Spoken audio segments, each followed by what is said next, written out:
बिस्मिल्लाहिर्रहमानिर्रहीम। मोहतरम सामीन कराम, अस्सलामु अलैकुम वरहमतुल्लाहि वबरकातुहू। हज़रत सैयदुना आदम बिन अबी अयास रहमतुल्लाहि ताला अलैहि इरशाद फरमाते हैं कि मैं अस्कलान में था और हमारे पास एक नौजवान शख्स आता, हमारे पास बैठता, गुफ्तगू करता और जब हम फारिग होते तो नमाज़ पढ़ने लग जाता।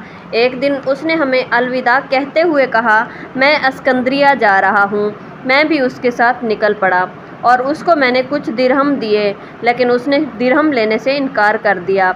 जब मैंने उसको मजबूर किया तो उसने अपने मशकीज़े में मुट्ठी भर रेत डालकर ऊपर से समंदर का पानी डाल दिया। फिर मुझे कहा, इसको खाओ। मैंने देखा तो ये इंतहाई लजीज और मीठे सत्तू थे। उसने कहा, जिसकी हालत ऐसी हो उसे दिरहम की क्या ज़रूरत है।